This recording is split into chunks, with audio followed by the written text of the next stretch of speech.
Hi, my name is Cheryl Paulhus, and I will be your instructor for the course Attachment and Trauma for the next 6 weeks. And I'm going to start by giving you a brief introduction to the course and to myself. And then we'll get into depth about attachment theory, the key concepts to include the behavioral caregiving system. During the first module, we'll demonstrate knowledge of the key components of attachment theory and get familiar with the main contributors. We'll identify the key concepts of attachment, knowledge of attachment research and the 4 phases. We'll talk about the attachment behavioral caregiving system and demonstrate knowledge of attachment theory expanded and its convergence with interpersonal neurobiology. I'm going to give you an overview, and throughout the 6 weeks, we will get into much more depth on the topics I'll briefly touch upon. The field of attachment and trauma is one of the most rigorously researched topics in psychology and has produced one of the most prolific and creative lines of research in the 20th century that has extended into the 21st century. And here you can see John Bowlby's seminal trilogy. Attachment theory originated with John Bowlby and has gone through multiple evolutions. It's evolved into an interdisciplinary field with contributions from developmental psychology, relational, analytical, cognitive, behavioral therapies, interpersonal neurobiology, informed by neuroscience, regulation theory, Alan Shore, and even polyvagal theory with Stephen Paulhus. This is a theory that's seen as an entire lifespan theory from the cradle to the grave, as John Bowlby would say, and has a profound impact on human development throughout the lifespan. Bowlby integrated psychological and biological models of human development, and attachment experiences shape the early organization of the right brain, the neurobiological core of the human unconscious. And here you can see mentioned the various disciplines that have contributed to attachment theory over the last 70 years.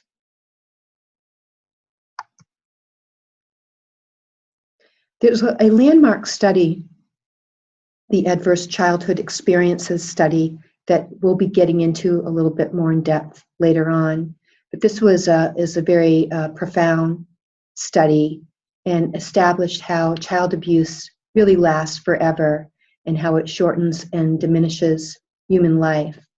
It's a very significant study in bringing awareness to developmental trauma and attachment issues.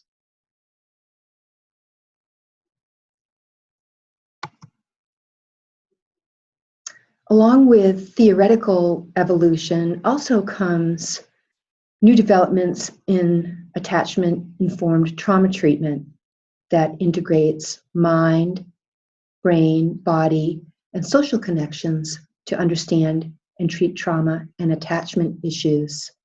Some of these, this is not an all-inclusive list, but you may have been familiar in the literature with sensory motor, neurofeedback, EMDR, meditation and mindfulness, movement-based programs, yoga, dance, theater, expressive arts, music, trauma-informed, cognitive behavioral therapy, and cognitive processing therapy, relational, and attachment theory.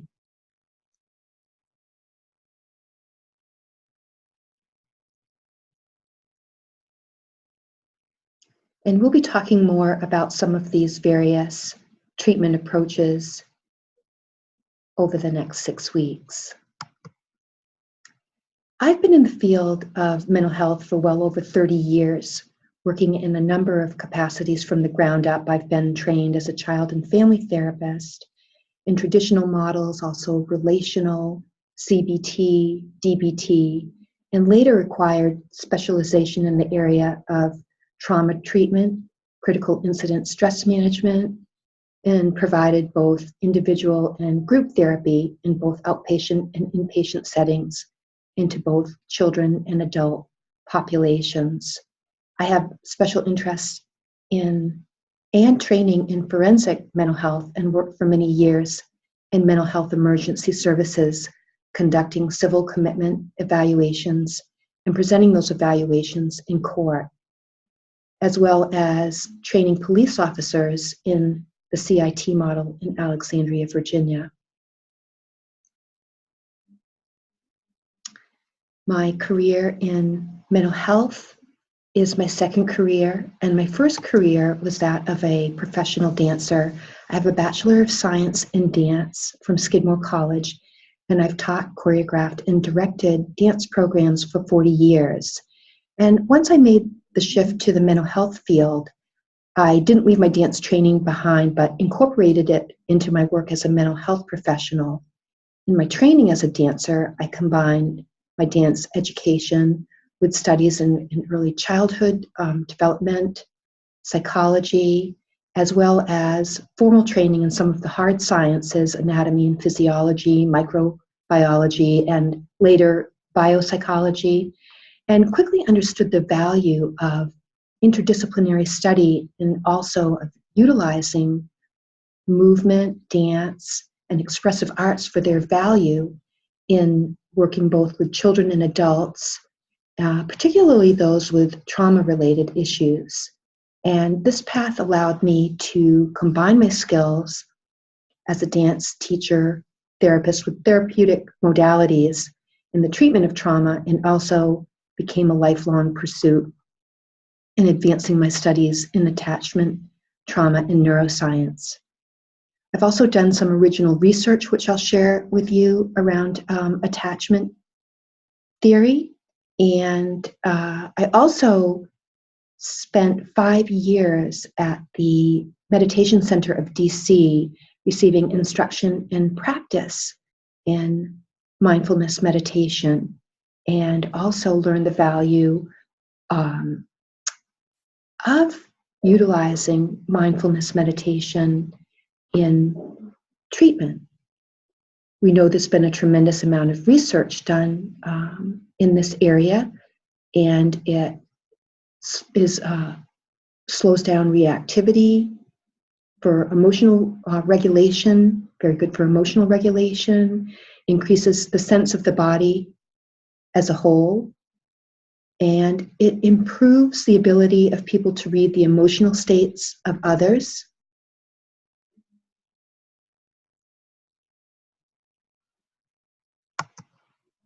So let's take some time now and begin to talk about attachment theory, which began with the father of attachment theory, John Bowlby. He says, "The truth is that the least studied phase of human development remains the phase during which a child is acquiring all that makes him most distinctively human. Here is still a continent to conquer."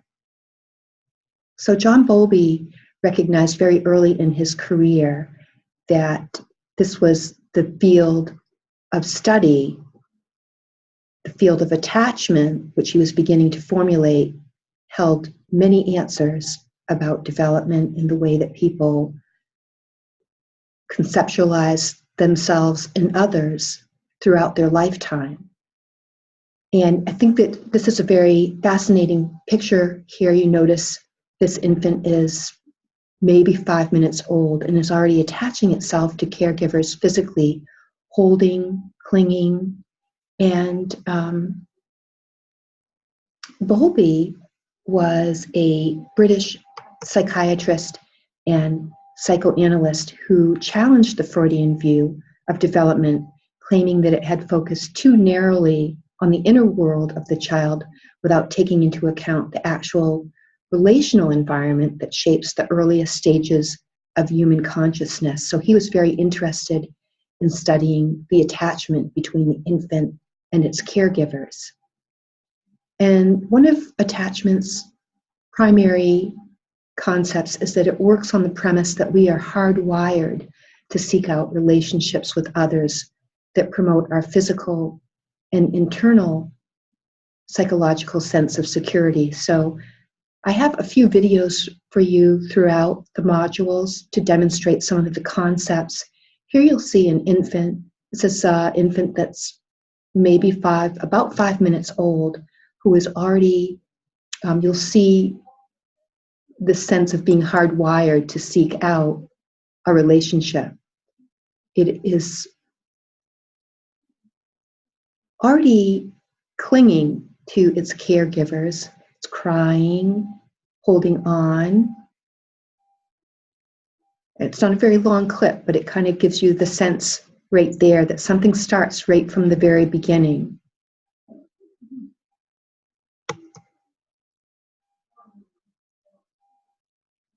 "70 years ago, attachment theory was developed by John Bowlby, and it postulates that attachment is a universal human need to form close affectional or emotional bonds. And it's a theory of how the attachment system functions in all humans. And Bowlby described attachment as a special type of social relationship between infant and caregiver involving an affectional bond. And we'll talk more exactly what he means by an affectional bond, because it's a very special kind of bond. And he often talked about infants and their mothers. We most often think of the natural mother as that primary caregiver, but it can be anyone who is the primary caregiver.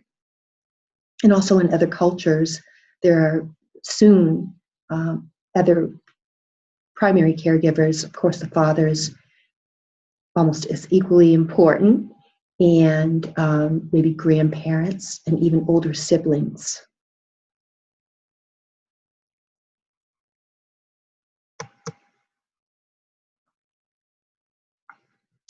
So these observations that attachment is starts from the very beginning, that it regulates safety and survival, are a starting point in understanding personality development from birth onwards. And Bowlby called attention to the attachment behavioral system. Here you see a little family, the mother and the father and the baby, which he viewed as responsible for regulating infant safety and survival. And of course, we know that families come in different forms. It's primarily, we're talking about whoever is the primary caregivers for the infants. And the behavioral system, also known as the caregiving system, incorporates behaviors designed to promote closeness, proximity, safety, and comfort. So both parent and child have their own repertoire of behaviors that keep them close.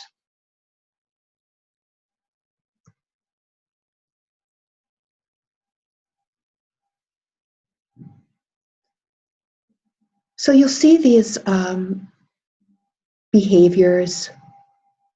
If you even think about yourself at the park and you see parents and their children, think about the behaviors that you see that are designed to promote closeness, safety, comfort, particularly if the parent perceives the child to be in any kind of real danger.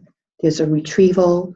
If you think about being in the park on a Saturday, you'll see parents calling, reaching, grasping, restraining children from doing what might be potentially dangerous things, running out in the road, falling off a jungle gym, following them, soothing, rocking. So they both have their own set of behaviors, both the parent and the child.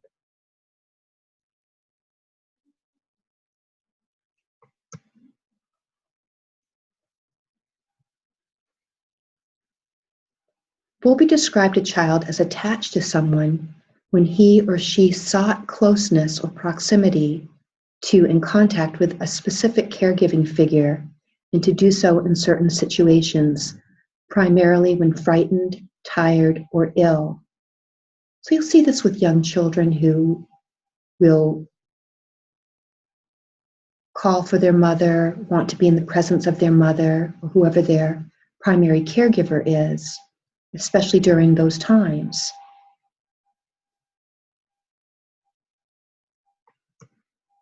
We know that there are others in the family that are very important. The father is very important, as well as older siblings. And although Bowlby uses the term mother throughout his writing and research, it is to be understood that in every case reference, it is the person to who mothers the child, the primary caregiver to whom the infant or child becomes attached. Most often, as I said, we think of this as the natural mother.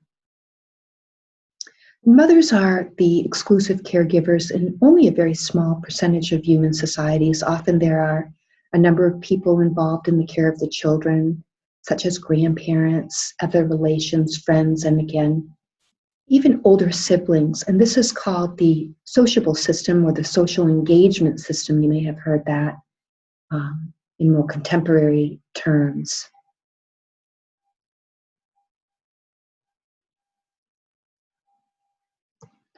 And the sociable system includes behaviors that indicate the desire to do things in the company of others, and it's to be a very crucial adaptive importance.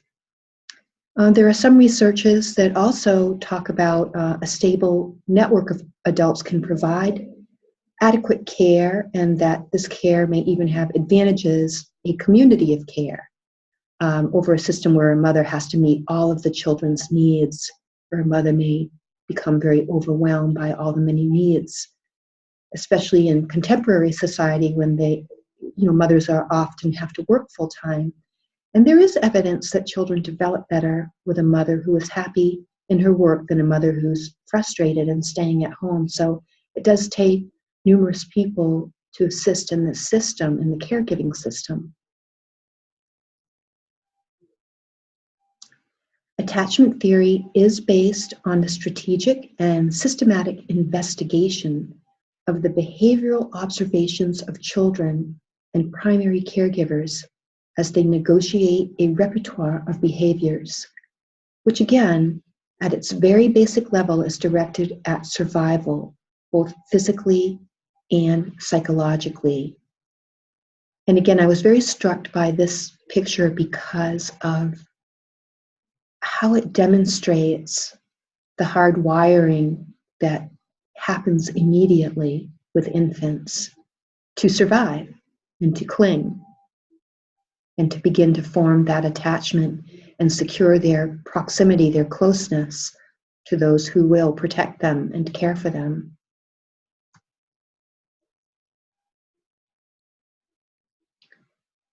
Humans have the longest period of dependency of all species known to man, and Bowlby's interest in the cognitive, emotional, and behavioral ties that bind humans together began with this astute observation. And this interest is not difficult to understand, as survival of the human infant, both physically and psychologically, is directly related to this attachment system, meaning the infant and the primary caregivers.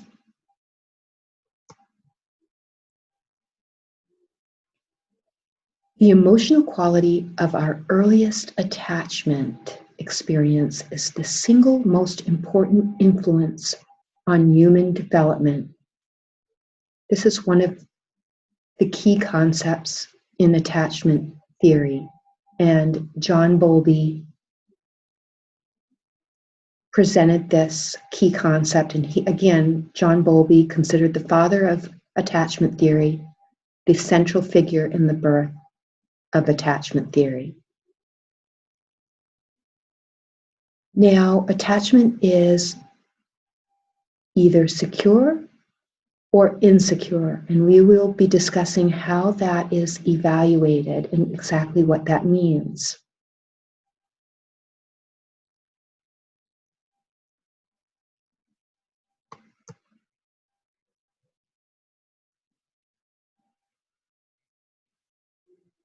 So for an attachment to become secure, what are the necessary ingredients?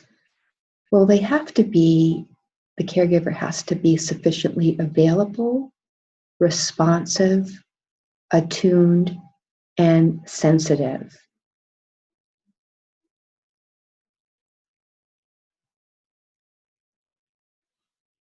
And these pictures are selected because they demonstrate the various concepts of attachment that we're talking about today.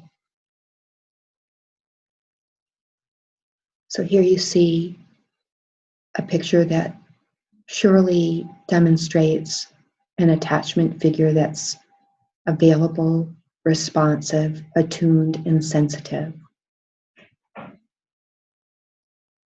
The child's resting and feeding, the mother's holding her gently, soothing her, holding her close. One would say she is attuned to the needs of her infant.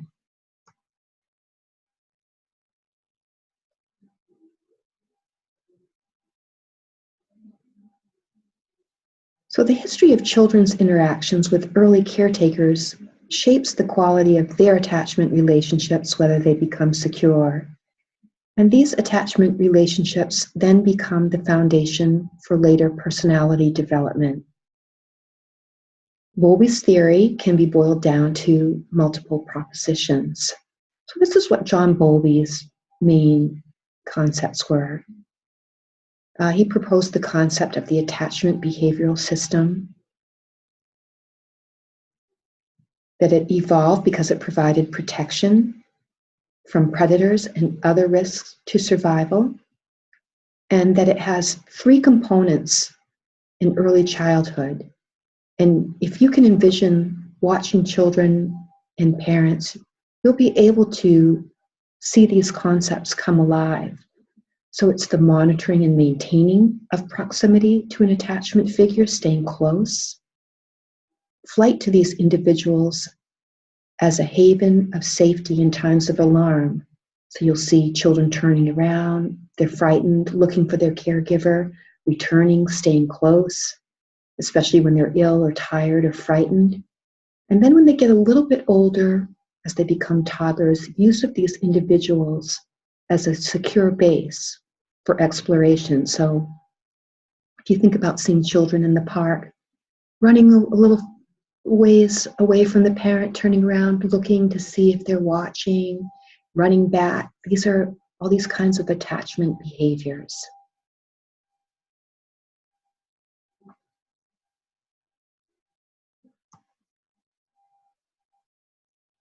So again, the history of children's interactions with early caretakers shapes the quality of their attachment relationships, whether they become secure or insecure.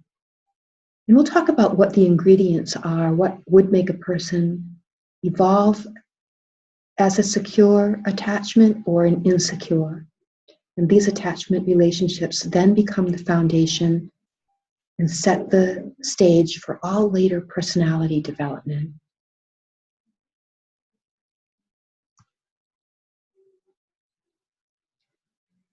In Bowlby's seminal trilogy, he underscores, quote, the central role of relationships in human development from the cradle to the grave.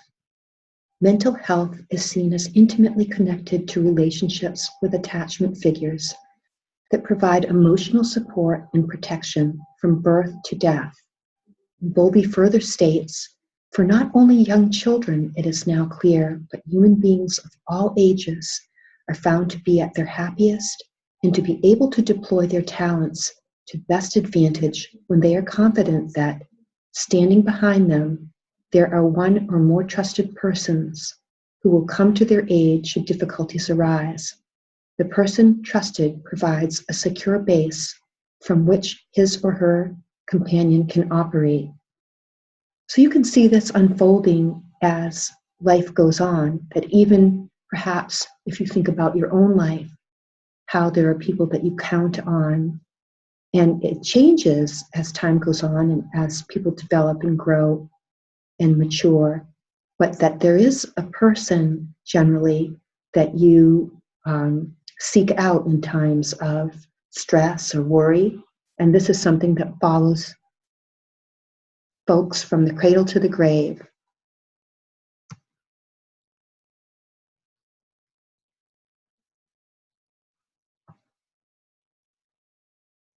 So attachment research has 4 phases, and they're all inextricably linked with Bowlby's attachment theory, which we've just started to touch upon.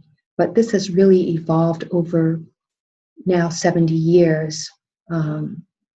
And so we'll be getting into all those different phases over the 6 modules. The first phase of attachment research began with John Bowlby, who called attention to the attachment behavioral system as having primary and immediate functions as it relates to infant safety and survival. And then the second phase by Mary Ainsworth and colleagues that involved the development of the classifications of attachment categories. And the third phase by Dr. Mary Main, involved theory on metacognitive monitoring, thinking about thinking, mental representations of how we begin to think about ourselves and others, and the addition of the disorganized attachment category. Peter Fonagy expanded further with the concept of mentalization. How do we begin to understand ourselves in the presence of the other? How do we understand someone else's feelings? How does that develop? This is all part of the development of attachment research. And the fourth phase introduced the most powerful conceptual links between the brain and the mind, and between neuroscience and psychotherapy. And this has been forged by Dr. Alan Shore and Dan Siegel.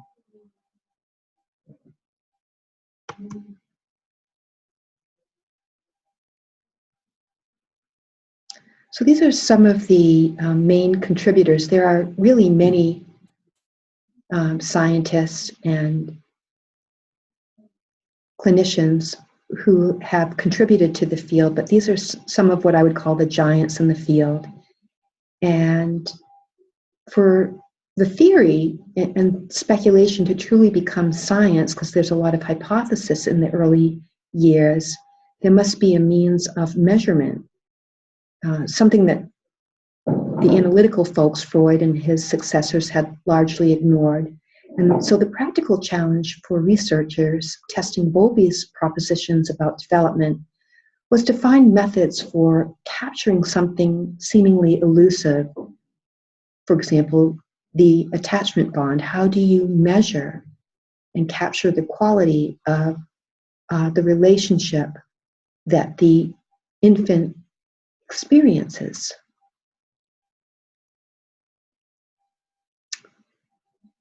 So let's just talk a little bit more about John Bowlby, because he was an amazing, one of those really smart guys. He was a psychiatrist and a psychoanalyst. I think he was also a psychologist as well. And we know that he was very influenced by Darwin, Freud, and Klein, and that according to Bowlby, attachment serves to keep the infant close to the mother, improving chances of survival. And attachment is the lasting psychological connectedness between human beings, the affectional bonds. Attachment behavior and bonds are different, and Bowlby, we'll get into that in the next few slides. And Bowlby considered attachment an inborn system that evolves in ways that organize and influence motivational, emotional, and memory processes with respect to significant caregiving figures.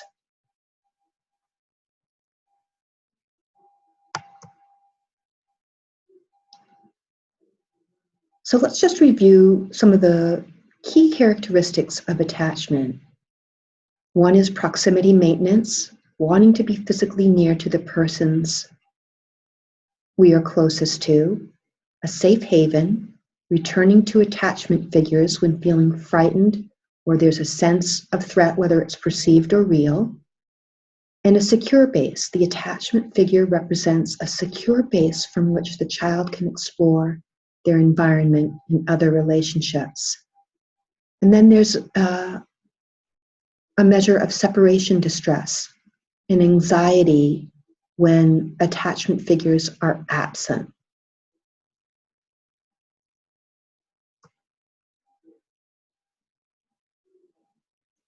So let's talk about the bond. The affectional bond, called the ties that bind people together, are very emotionally significant, and it's to a specific person that's not interchangeable. And it's persistent over time, it's not transitory, and there's distress at involuntary separation, and it's the person that the child seeks security and comfort from.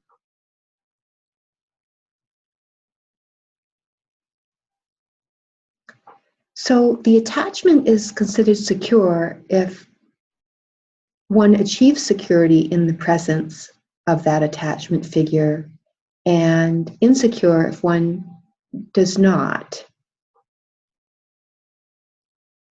feel secure in the presence of that attachment figure. And we'll talk about exactly how that happens and what are the defining features of secure versus insecure.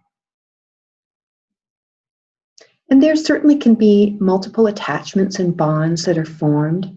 The first year, it's usually the mother, but very soon after the birth, the father, grandparents, older siblings, even aunts and uncles, depending how the family is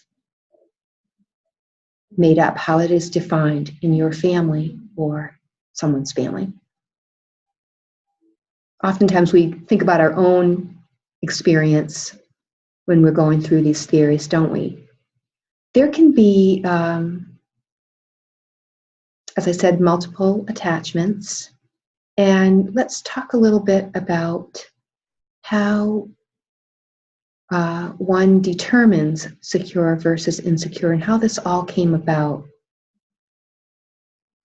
So the stability of early childhood attachment patterns is well demonstrated by Mary Ainsworth, who's sometimes called the mother of attachment theory. She was a colleague of Bowlby and expanded attachment theory by type as secure or insecure. And she developed each type, secure versus insecure, and there's a number of different types of insecure attachments, through a series of observational studies called the Strange Situation, a very famous laboratory experiment now that has been reproduced worldwide. And this is, again, it's called the Strange Situation, and it classifies infants and toddlers into one of 4 attachment categories. So how do you measure and capture the quality of the relationship the infant experiences? That's the question. And it is through what's called the Strange Situation, this laboratory procedure that Mary Ainsworth developed. And while it's relatively easy to measure how often an infant seeks contact or whether babies cry when someone approaches, none of these factors really captured the quality of the connection that the young child experiences. So if secure attachment isn't an inborn trait, but a quality of the relationship that's being examined, how is this to be defined and measured? So a trait, remember, is something that you're born with, and a state is experience dependent. And this experience will be through the relationship. So the answer to that question has been the key to the growth of the attachment research literature, and the credit for devising a way to measure attachment goes largely to Mary Ainsworth, a colleague of Bowlby's at the Tavistock Institute. And then Ainsworth, just to finish a little bit more about Ainsworth, she went on to conduct a series of field observations, first in Uganda and then in Baltimore, which ultimately led to the strange situation laboratory procedure, which we'll be going through all of those procedures a little later after a broad overview of attachment theory. Phase 3 of the research was initiated by Mary Main, considered a revolutionary. She is an American psychologist notable for her work in the field of attachment, a professor at the University of California, Berkeley. And she's particularly known for her introduction of the disorganized infant attachment classification and for development of the adult attachment interview and coding system that assesses states of mind regarding attachment in older adolescent and adults, and how people think about themselves and others, metacognitive monitoring. So this is a window into mental representations about how people come to understand themselves and others. And this work of Mary Main's has been described as revolutionary.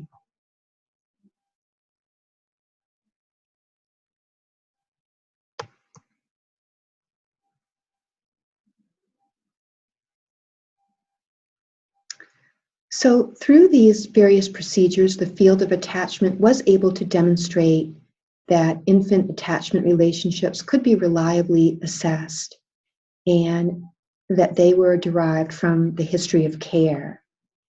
This was one important step, but it was only the first step.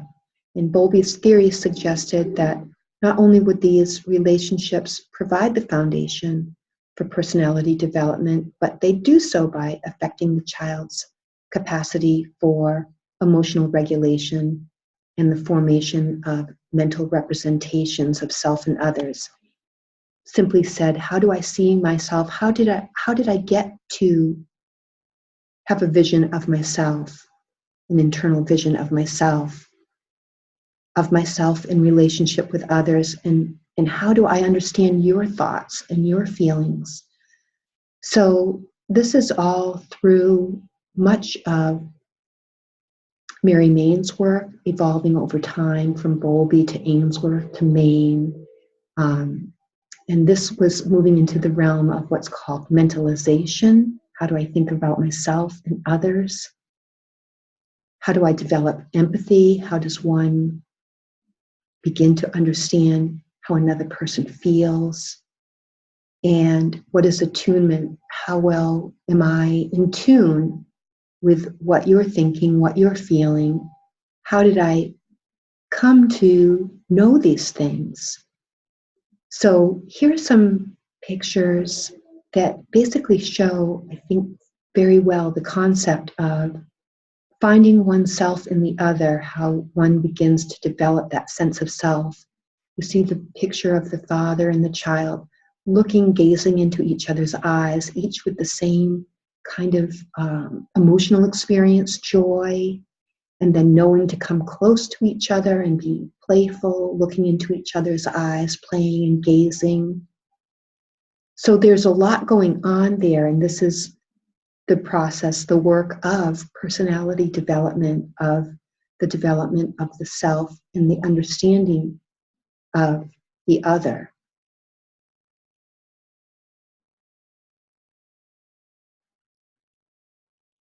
So if you think this is a positive situation, but you can also think about, for example, a child who's been rejected. How do they begin to interpret the behavior of others? Oftentimes a child that's been mistreated or been rejected will see other people interpret others' behaviors towards them as rejecting, which, as you might imagine, would lead to further rejection and continue a pattern. So this is a repeated experience. The attachment behaviors, the interrelational experience of parents and children or primary caregivers and their children as time evolves and goes on in development are repeated experiences that become encoded in memory, in implicit memory. And these expectations are referred to as working models of self and others, which are thought to represent an established cognitive system that becomes firmly established as he or she matures into adolescent and adulthood, referred to as attachment. So this is how we come to talk about different attachment styles.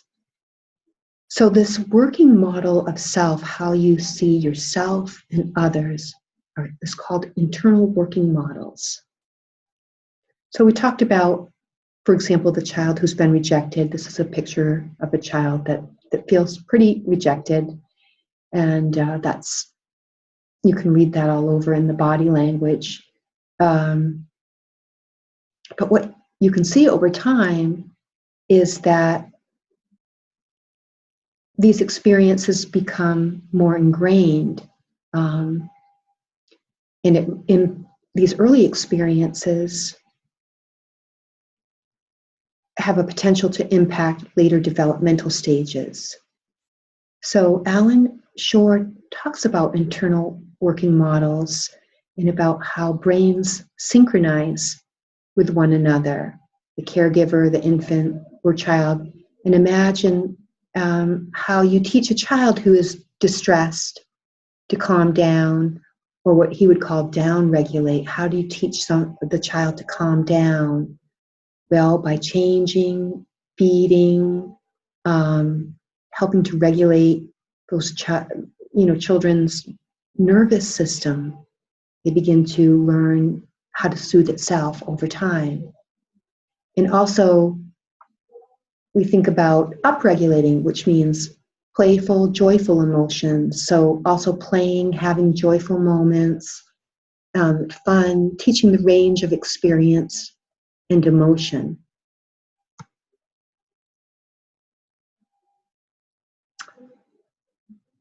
To find oneself in the other.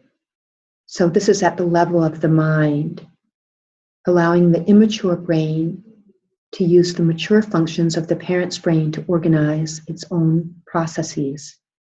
That's how children learn to soothe, regulate, understand self and other, is in the relationship with other. Here's another great picture showing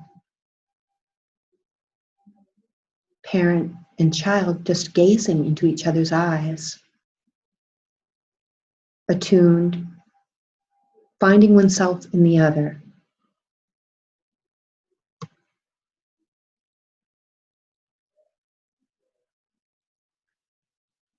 So again, internal working models, let's talk about this a little bit more. An emotionally sensitive caregiver is attuned and amplifies positive emotional states and modulates negative states, which is a little bit more of a technical way to say that when the infant or child is scared, tired, ill, soothing that nervous system, teaching that child how to regulate anxiety, soothe itself, and also playful, joyful moments. So one must be good enough. That's a Harry Stack Sullivan, but very much in line with the secure attachment, sufficiently responsive and available and attuned. So let's talk a little bit more about the conceptual links between the brain and the mind and between neuroscience and psychotherapy has really been forged by Alan Shore and Dan Siegel. And each writer grounds his understanding of both psychological and brain development on foundation of attachment theory research. So I also want you to notice in these pictures and in some of the videos that I'll show, tone of voice, facial expressions, rhythm, how one is held, gazed at. Remember the saying, I don't remember what you said, but I remember how you made me feel. So this is a lot about early experiences. Attachment style, let's talk about what that is. So Bowlby posited that the individual's cognitive appraisal of the availability and responsiveness of the primary caregiver, or lack thereof, is built up slowly during the years of infancy, childhood, and adolescence. And expectations are developed during these years and tend to persist relatively unchanged throughout the rest of life.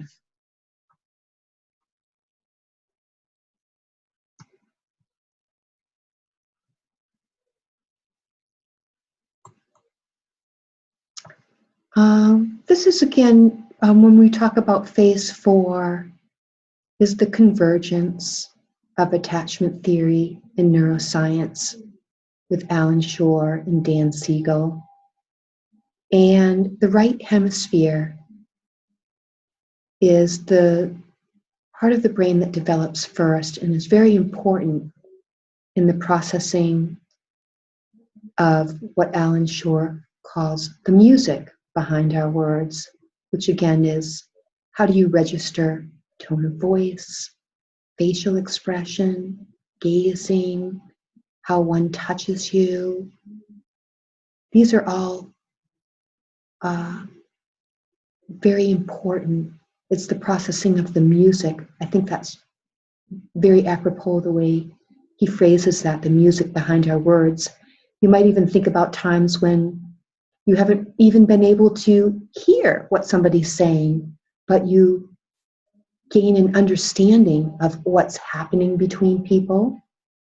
Or say, if you were even watching a movie and the sound went out for a little bit, there's so much that you read and process without a narrative. And that's exactly what's happening the first years of life.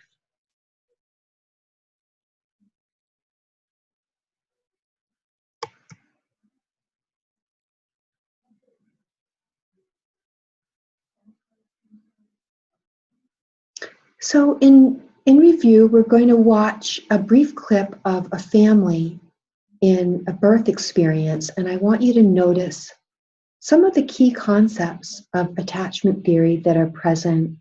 I want you to notice how powerful the nonverbal communication is, not just with the infant, but also between the mother and the father, some of those attachment behaviors that go on from the cradle to the grave.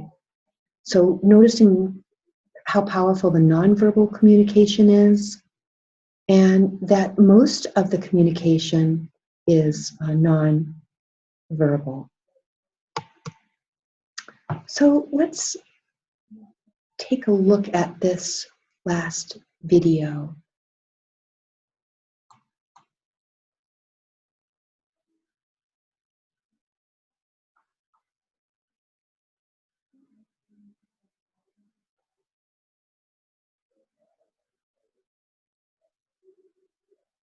So attachment theory works on the premise that we are hardwired to seek out relationships with others that promote our physical and psychological sense of security.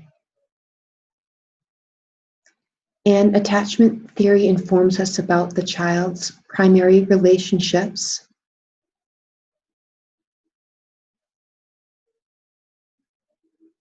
lasting psychological bonds between humans.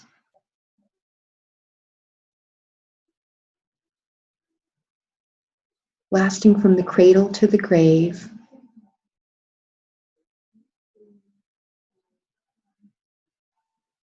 And attachment theory informs us how this is a universal human need.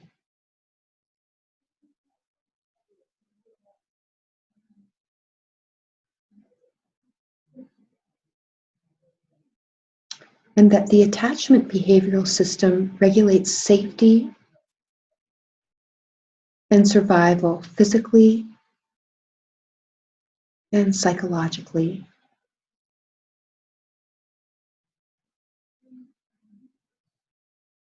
The emotional quality has to be sufficiently available, responsive, attuned, and sensitive.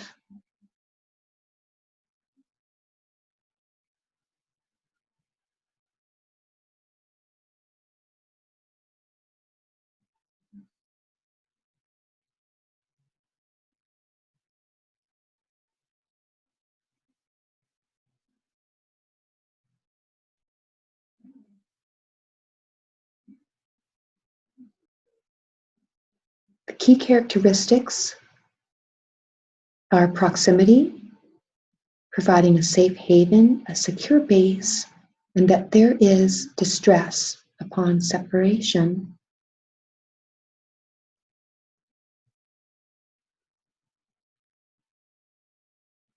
So there's been an enormous body of research in cognitive, social, developmental, infant and personality psychology, and the cognitive neurosciences that now supports many of these propositions. This concludes today's discussion on attachment and trauma. Next week, we'll be exploring in more detail the research of Bowlby and others in the 4 phases of attachment theory. There are some very interesting videos I've selected for you to view to enhance your knowledge on attachment theory that will be listed in your coursework. See you next week. Have a great week.